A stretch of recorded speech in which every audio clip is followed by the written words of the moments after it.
మన భారతదేశంలోనే మొట్టమొదటి మెడికల్ సామాగ్రి తయారీ అంటే ఇంజెక్షన్ సూది దగ్గర నుంచి ఎక్స్‌రే మిషన్స్ దాకా తయారు చేసే వ్యవస్థ 2019కి ముందే 2017, 18 సందర్భంలోనే ఆంధ్రప్రదేశ్‌లో ఏర్పాటైంది.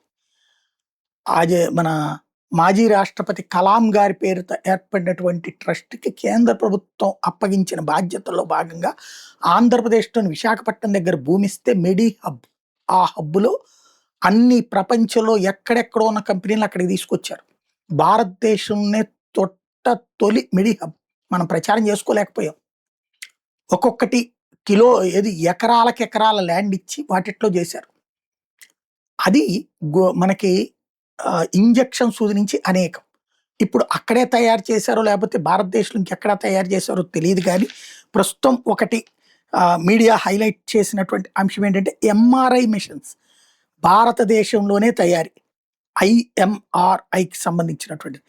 ఇక పైన ఈ ఇంపోర్ట్ మీద ఆధారపడక్కర్లేదు. అంటే దాదాపు 50% కాస్ట్ తగ్గిపోతుంది. అదే సందర్భంలో రిపేర్‌లకి వీటికి మూలన పెట్టి కూర్చోవాల్సిన అవసరం లేకుండా తోడొచ్చేటటువంటి ఎక్కడోళ్ళే నేర్చుకుంటే చాలా వరకు కష్టాలు తగ్గుతాయి.